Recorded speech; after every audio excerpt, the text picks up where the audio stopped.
buenas noches. Desde finales de abril, el presidente presentó el decreto de austeridad para enfrentar la crisis por la caída en el precio del petróleo y por la pandemia del COVID-19. La Secretaría de Hacienda congeló recursos a algunas dependencias hasta que no cumplen con el recorte de 75% a los servicios materiales y generales que ordenó el presidente. Este recorte afecta, entre muchos otros rubros, el presupuesto de atención a las víctimas de la violencia, por ejemplo. Y para discutir este tema, doy la bienvenida vía remota, sana distancia, a los colaboradores de la mesa de los miércoles. Denise Dresser, muy buenas noches, Denise. Hola, buenas noches, Leo, y al público. Mario Arriagada, Mario, muy buenas noches. Y Pablo Magluf. Pablo, muy buenas noches. Buenas noches, Leo. Pues creo que te toca empezar a ti, Pablo. Ya nos dijo, creo que fue Mario el que nos corrigió, que no es austericidio, sino austero. ¿Cómo dijiste, Mario, que se dice? ¿Austerinato? Austerinato, que es el asesinato vía la austeridad, ¿verdad? Bueno, así es. Austerinato o austericidio o como quieran llamarle, vamos a hablar de esta política de la austeridad. Pablo. Es que austericidio es matar a la austeridad y aquí están haciendo todo lo contrario, es ampliarla, intensificarla y utilizarla como arma, ¿no? Pues sí, es una destrucción despiadada, Leo, a la austeridad que ya estaba en marcha desde que comenzó el gobierno. Se sumó la expropiación de fideicomisos y ahora el ominoso decreto del 23 de abril que señalabas en la introducción. Y esto amenaza a todo tipo de instituciones educativas, culturales, ambientales, criminológicas, financieras. Hace poco fue el FONCA, después el Fidecine, varios centros de estudio e investigación del CONACYT, entre ellos tu alma mater, el CIDE. No, mi alma mater es el Colegio de México, pero en el CIDE trabajé. Trabajaste en el CIDE, disculpa. Así es. El CINVESTAB, ahora es la Comisión de Víctimas y hoy mismo la Comisión de Áreas Naturales Protegidas. En fin, es un exterminio a gran escala. Y algunos de esos terminan salvándose, otros no. Depende en buena medida de la resistencia de los amenazados, de si tienen voz o de la veleidosa misericordia presidencial. Mira, yo entiendo el cuento de la austeridad republicana viniendo de un sexenio como el de Peña Nieto, pero adquiere otra dimensión ahorita. Por dos razones muy sencillas. La primera es que en este momento pues es la peor crisis económica de los últimos 100 años, lo cual a mí me parece que ya raya en lo cruel, francamente, y es como estar en el desierto y que el único que tiene agua te la pichicatea, ¿no? Pues sí, pues es que hay que pichiquetearla, ¿eh? No es un buen ejemplo ese. No, al revés, porque eso se puede prestar para amenazar instituciones. ¿Sí me explico? Sí. Ahora, la segunda es que esos recursos no se están utilizando para algo que podamos considerar razonable. No se están usando para desempleados, para aliviar a las empresas al borde de la quiebra.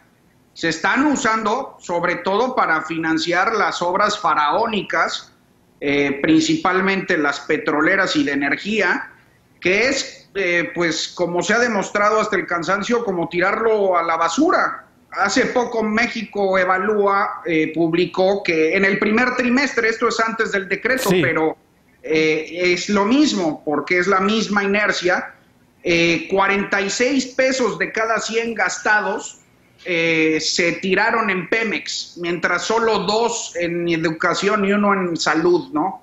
Okay. Entonces, a mí me parece un crimen, sobre todo por la crisis, repito. Denise. Sí, es un crimen, en efecto, porque el presidente López Obrador está matando al Estado. no cree en el Estado es él. Con el coronavirus estamos viendo muchos decesos, pero la paradoja es que uno de ellos será promovido por el propio presidente.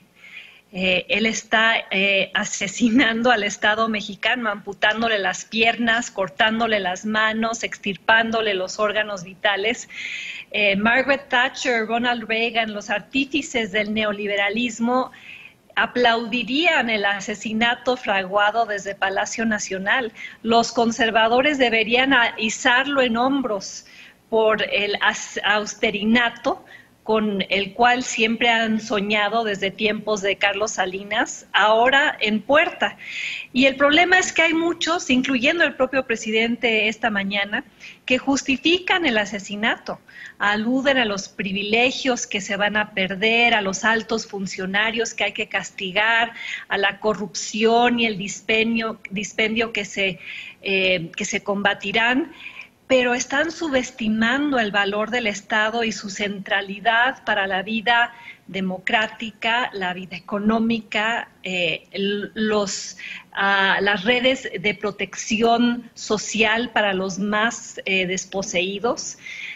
Hay muchos que están en este momento aplaudiendo que nos estamos supuestamente deshaciendo de una fuerza perniciosa, heredada del modelo neoliberal. Están celebrando su defunción y se suman a esta cruzada antiestatista del presidente, sin comprender que el Estado provee servicios públicos y bienes públicos que el sector privado no puede o no quiere cubrir. La salud, la educación, el transporte, programas para mujeres, tanto más ahora eliminado, ahora en riesgo, porque el presidente cree que se puede operar con el 25% del presupuesto que le queda a las dependencias. Algunas ya se lo gastaron en lo que va del año. Y es paradójico, y subrayo esa palabra porque sí, hoy mismo habló de Ayotzinapa y de las víctimas, el mismo día en que la Comisión Especial de Atención a Víctimas, la CEAV, dice en un manifiesto público que no va a poder seguir operando. Y estamos hablando de algo creado para atender a las víctimas de la violencia, a las familias que han sido lastimadas por los feminicidios, a las víctimas de desapariciones, sus familiares, etcétera. Es un presidente que prometió gobernar en nombre de las víctimas y ahora no solo las desampara, está ampliando sus pilas con este austerinato. Leo. Muy bien. Muy bien, yo tendría muchas cosas que decir de tu comentario, pero vamos a dejar que Mario también diga algo al respecto. Venga, Mario. Gracias, Leo. Bueno, para empezar, yo no conozco otro caso en la historia de los estados modernos recientes, y por favor díganme si ustedes conocen alguno, en el que se haya recortado el 75% del gasto operativo de todas las dependencias del gobierno central.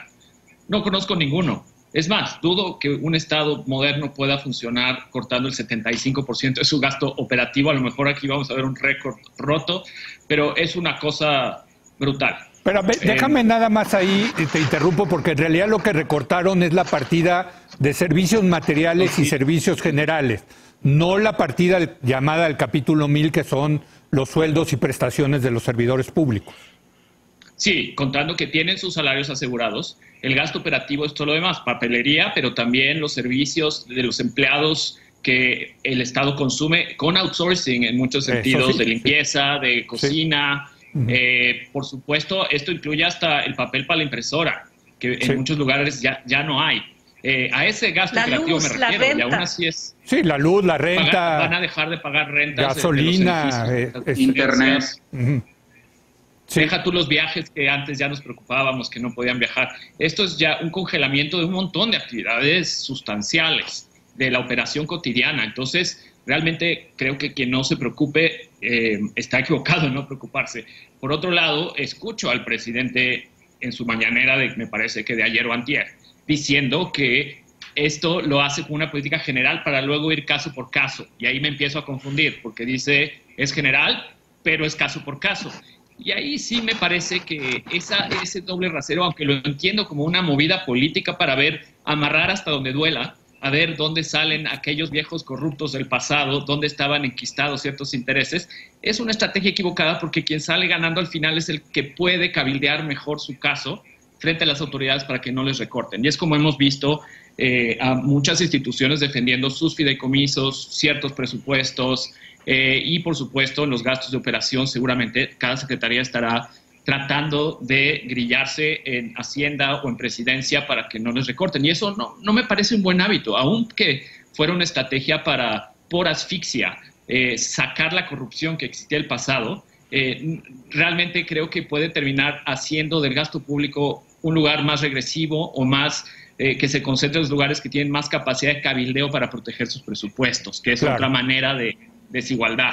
Entonces, lo veo problemático. Pero ¿qué hay detrás de esto? Creo que hay dos ideas un poco fallidas, pero que cada vez se hacen más evidentes y cada vez se llenan más de pruebas de verdad. Una de ellas, creo que hay esta idea de que el Estado estaba completamente tomado, completamente corrupto, y que es mejor como tirar todo para volver a empezar. ¿Y cómo volver a empezar? Y esta es la segunda idea que me preocupa muchísimo, con una confianza desmedida en la distribución de efectivo, los famosos cash transfers o los programas sociales, que más que programas sociales pues son becas, apoyos en efectivo, en dinero. Hay un caso icónico que a mí me parece transformador de la idea de Estado que estábamos construyendo hasta ahora y que me preocupa hacia dónde va a ir, que es justamente el caso que hemos discutido aquí mismo de las estancias infantiles. El presidente hace 4 días volvió a traer el caso y dijo, no es cierto, es un argumento engañoso que vayamos a cerrar esas estancias, que no se les vaya a apoyar. Lo único que pasa es que el dinero no se les da a las estancias, se le da a las personas en un cheque en efectivo para que vayan y compren su estancia infantil, su servicio de estancia infantil. Bueno, esa idea de Estado es un Estado que renuncia a ser un proveedor de servicios públicos. Es un Estado que la idea de que su deber es asegurar derechos a la población y una especie de piso mínimo que vayan más allá. Pero no, Mario. De salud y educación, empieza a desarmarse y a volverse un Estado cajero automático. Pero no en todo. Toma las partidas de educación y de salud. Ahí no están repartiendo cash o dinero o vouchers para que la gente... Educación y salud. Bueno, porque son las dos partidas más grandotas del presupuesto público. No, eso ya sería auténticamente trágico. No digo que estemos allá, solo digo que todos los demás servicios públicos que provee el Estado a nivel federal, que son muchos y muy importantes, las casas para mujeres indígenas, la atención a violencia para mujeres indígenas, han perdido todo su presupuesto. No es menor. A ver, yo les voy a decir, dentro de todas las cosas que han dicho, hay una cosa que falta y a mí me parece muy importante, que es, no tocan el capítulo 1000, quiere decir que no van a despedir gente, empleados, pero les quitan el capítulo 2000 y 3000 de servicios materiales y generales. Eso quiere decir que va a haber muchos burócratas que van a llegar y se van a sentar y no van a hacer nada, pero nada, porque no tienen ni siquiera los instrumentos para hacer algo. Es al revés, Denise, por eso te quería interrumpir, pero es como el sueño, estas distopías de los burócratas que llegan y se sientan y no hacen nada. Perdón, te toca, Pablo. A mí eso no me preocupa tanto. A mí lo que me vamos, sí, es un daño colateral, pero a mí lo que me preocupa es el uso perverso del poder, que se pueda sembrar un esquema de premios y castigos casi cesaristas. Porque eliminas al Estado, como bien dijo Denise, es una eliminación virtual del Estado, y tú te vuelves el gran proveedor. Decías que mi ejemplo del pichicateo es malo, pero es muy peligroso porque es que dejas a los sujetos a tu merced y solo se salvan los que tienen voz o influencia. De hecho, ya lo vimos en el caso del CIDE y del Fidecine. Sí. Tuvieron que salir Iñárritu y Cuarón y Del Toro y Diego Luna, y en el CIDE todas las eminencias académicas, a movilizar gente, casi que implorando para salvarse. Todavía tienen que dar las gracias por dejarlos como estaban. A mí me parece eso muy peligroso. Eso sí es verdaderamente pues las semillas de un patrimonialismo. Y es como si te quebraran las piernas y luego te dan muletas, ¿no? Pero a mí eso es lo que me... Perdón, Pablo, es que eso lo debería decidir el Congreso. La mayoría en el Congreso. A ver, Denise. Sí, Denise. A ver, sí, estamos cayendo en un decretismo presidencial muy discrecional. El decreto de austeridad que redactó parece no tener fundamentos jurídicos que explique, por ejemplo, por qué van a cerrar el 50% de las oficinas gubernamentales. ¿Con base en qué estudio o qué análisis dejará de ejercerse el 75% del presupuesto en esos servicios generales y materiales y suministros al sector público? Hoy por hoy hay un montón de secretarías vacías, sin luz, sin limpieza. El gobierno no puede operar así. Otra pregunta, ¿cuál fue el criterio para eliminar 10 subsecretarías? Perdón que te interrumpa. Dices, el gobierno no puede operar así. Pues sí está operando, lo cual te dice que había mucha burocracia que no servía para nada, Denise. ¿Cómo sabes que está operando, Leo? Perdóname, Leo, sí. Estoy en total desacuerdo contigo. Porque estamos cerrados por pandemia. Las oficinas del gobierno federal, todas están cerradas. No puedes argumentar en este momento que el gobierno está operando. Volvamos al 1 de agosto y a ver qué tan bien funciona el Estado mexicano en sus labores esenciales. Pero regreso a mi punto, debería haber una acción de inconstitucionalidad ante esto. No sorprende que frente al decreto, cuando salió, los mejores constitucionalistas de este país lo llamaron una broma, un monstruo. Vamos a dejar entonces que el presidente simplemente haga cosas monstruosas o que parecen bromas por decreto, si lo que se buscaba era generar recursos sustanciales para enfrentar la crisis, continuar financiando los programas sociales, ese objetivo no se va a cumplir. México Evalúa hizo un estudio sobre el impacto de las medidas de austeridad decretadas y van a tener un efecto presupuestal mínimo, 3,513 millones de pesos, que son nada, son equivalente al solo 0.5% del loable apoyo ofrecido por el Banco de México con el BID. Sí. Los recortes salariales y operativos equivalen a solo 0.57% de los 622,000 millones de pesos que el presidente está pidiendo para blindar los programas sociales, sí, y el Tren Maya y la refinería de Dos Bocas y el aeropuerto Felipe Ángeles. Entonces, el argumento de quitémosle dinero a los burócratas corruptos y flojos para dárselo a nuestras obras sociales, pues resulta ser que la tajada del presupuesto que les van a arrebatar, que es fundamental para la operación del gobierno, es pequeñísima, es ínfima. Entonces, estamos debilitando al Estado para complacer al presidente y sin fundamentos constitucionales o jurídicos. Y aquí cito a José Ramón Cosío cuando dice: cuidemos las formas, porque después las formas nos cuidarán a nosotros. Y si alguien no pone un alto al decretismo presidencial, vamos a estar cayendo en las peores prácticas del pasado, que tanto criticaba Morena antes de llegar al poder. Y creo que eso ya ni les molesta, no les importa ser incongruentes, pero se van a dar cuenta en un par de meses que no pueden ni siquiera llevar a cabo aquello que prometen, porque no tienen un gobierno al cual ya asesinaron por decreto. A mí lo que me parece trágico, bueno, hay muchas tragedias en esto, pero creo que lo decía Pablo, ¿no? ¿Para qué se va a utilizar ese dinero? ¿No? En el caso del CIDE, del Centro de Investigación y Docencia Económicas, creo que les iban a recortar 40 millones de pesos que pues realmente van a servir para comprar un tambo junto a la coquizadora de Dos Bocas, Tabasco. Y mientras ya le dieron en la torre a una institución que costó mucho tiempo edificar, construir, Mario. Sí, por supuesto que la manera en cómo juzgar los recortes a rajatabla no tienen sentido, porque lo que le da a cada una de las instituciones, sea una casa de atención a mujeres indígenas, o sea, el CIDE, educando a la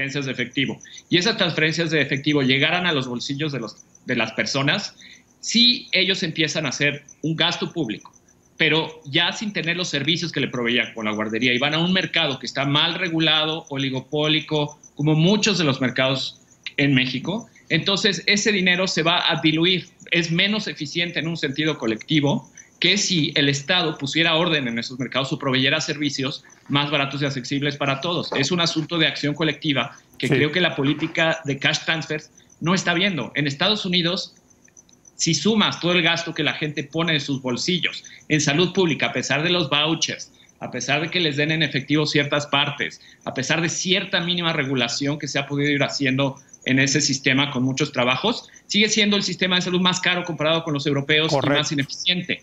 Eso es porque está mal regulado y porque se confía en un sistema privado que lo pueda hacer. De hecho, la OCDE hace unos meses sacó un gran paper que recomiendo a todos leerlo, es por ahí de septiembre-octubre, en el cual invita a los países miembros de la OCDE a revisar la regulación de los mercados de salud pública que se han expandido, sobre todo con servicios privados. Muy bien. Porque se tiene que regular. Y eso es toda una agenda que no solo no está viendo este gobierno, sino que podría echar abajo la idea de que con cash transfers el Estado puede salir adelante en su tarea redistributiva. No creo que vaya a ser así. Bueno, me queda tiempo para una última ronda de conclusiones. 1 minuto cada uno. Empezamos contigo, Pablo. Yo sí tengo alguna forma de saber que se esté llevando hacia los elefantes blancos, porque así fue su jefatura de gobierno en el Distrito Federal. Era previsible. Muchos supusieron que López Obrador, siendo un joven echeverrista y de la izquierda estatista supuesta, tenía un vasto proyecto de asistencialismo, de ensanchar al Estado, pero revisen su jefatura de gobierno. Échense un clavado hemerográfico ahí. Los que tienen muy buena información son el confabulario del Universal, por ejemplo, el periodista Edgar Alejandro Hernández. Todo esto que estamos viendo ya pasó y todo se canalizaba a cosas como el segundo piso, proselitismo, programas clientelares. El patrón es el mismo. Entonces, yo creo que no nos podemos llamar a sorpresa. Denise, 1 minuto. Mario, dices que hay que regular y que el Estado sirve para eso. Pero si el propio presidente hace apenas unos días dijo que él no sabía para qué servía la COFESE, la Comisión Federal de Competencia, y que si no servía para... Y el presidente parece no entender que el Estado interviene y regula precisamente para promover la competencia, combatir los monopolios, etcétera. Entonces, el problema de un presidente que no entiende cómo funciona el Estado y para qué funciona es que él heredó lo que él llama un elefante reumático. Pues lo va a dejar ahí varado. muerto de inanición, sin capacidad de levantarse, caminar, cargar sobre su lomo a las víctimas de la pandemia, en una era en la cual el Estado debería ser indispensable para apoyar, intervenir, redistribuir, regular. Y como dijo Mario, me encanta esta cita, no se trata de que el gobierno no le cueste al pueblo, se trata de que al pueblo le cuesta mucho no tener gobierno. Y en eso vamos a acabar. No tener gobierno, o un gobierno mermado, encogido, más disfuncional del que López Obrador heredó, incapaz de combatir la pobreza, encarar la desigualdad, desatar el crecimiento, promover derechos, garantizarlos, y lo que nos va a dejar la transformación, una transformación muy destructiva hasta el momento, va a ser un tren incosteable, un aeropuerto inviable, una refinería que no sirve, y un Estado moribundo. Veía, por cierto, la inauguración del presidente del Tren Maya y decía, esto lo pudo haber inaugurado Porfirio Díaz, caray. Pero bueno, Mario. Bueno, Denis, gracias por acordarte de esta frase que ya casi se me había olvidado a mí mismo, que escribí en Twitter alguna vez. Es completamente cierto. Sabes que yo estoy del lado que creo que el mejor aliado del pueblo, no el peor enemigo del pueblo es el Estado. Yo creo que el mejor aliado puede ser el gobierno. Solo que hay que hacer lo que sea. Desaparecerlo no es opción. Tampoco convertirlo en un Estado cajero automático. La visión del Estado como un cajero automático a mí me espanta, porque significa dejar de construir instituciones como se hizo en algún momento, que fue lo que realmente hizo que México creciera más rápido, sacara más gente de la pobreza, construyera un piso mínimo. Mario, ¿tú no crees que la gente que va a recibir ese dinero lo va a aplicar racionalmente? Mira, Leo, bueno, es que como te lanzo esta provocación para dejarlo para el próximo programa. No lo va a gastar. ¿Qué les parece? Porque es el caso es el debate del tema de los vouchers en educación, que si le das vouchers a la gente, a ver, ese dinero no lo va a gastar. Te adelanto que creo que la respuesta es no, a menos que, y muchas condiciones que discutiremos. O sea, la gente es tonta. No, la gente no es tonta. La gente tiene un problema de acción colectiva para dominar a el Hospital Ángeles, a las Clínicas Londres, a todas las privadas, que se ponen de acuerdo, se cartelizan en los precios de las cirugías. Eso, o sea, es un problema histórico. Alguien tiene que regular ese mercado. Y así pero eso es regular. Y si te dan el dinero para ir a una mejor escuela, ¿tú crees que la gente no va a ir a una mejor escuela? Hay países que deciden casi prohibir el servicio privado de salud para privilegiar el servicio público, que sale más barato y más racional por un asunto de acción colectiva. Bueno. Hay quien regula al punto de controlar los precios. Toda Europa controla los precios de los mercados privados de salud, pero luego vamos a eso. En el fondo lo que quiero decir es que sí, después de estos recortes, ese dinero sí se va a dos bocas, y no en este caso a darle, aunque sea una ayuda, como dices, puede ser ineficiente, pero de 3 meses, 6 meses a una población más grande, sobre todo un seguro de desempleo, como el que hace la Ciudad de México, pero a nivel nacional, lo que vimos de la encuesta de la ECTOE, que ya hay 12 millones de personas que ahorita no están vamos a hablar de eso, precisamente. Modo de vida, es muy dramático. Y la verdad es que creo que lo que se está recortando no es poco. Denis dijo que era muy poquito. Estaría bien que le preguntaras a Jorge Andrés Castañaro a que venga, porque me parece que él calculó mucho más. Es una cantidad sustancial de dinero que podría repartirse entre los que ahorita están en riesgo de empezar a padecer hambre. Bueno, pues yo ya les lancé una provocación para la semana que entra, porque ya se nos acabó el tiempo. Pero a ver, esa cosa de los cash transfers, de la transferencia en efectivo a la gente, si funcionan o no funcionan, son clientelares, no clientelares, es una gran debate, ustedes lo saben, es un gran debate. Vas a defender el Estado cajero automático, Leo. No. Oye, Mario, el estudio de México Evalúa era sobre el presupuesto que se adquiere recortando los sueldos. Era exclusivamente eso. Ok, perfecto. No el del 75%, que ese sí es casi... Es muchísimo. Me está matando el señor productor, los despido colectivamente a los tres, nos vemos la semana que entra y yo voy a regresar con Julio Alfonso Santaella, Castel, presidente del INEGI. Hijo, qué datos está publicando el INEGI. 12 millones se quedaron sin trabajo en abril. Bueno, y la confianza del empresariado por los suelos, en fin, regresamos.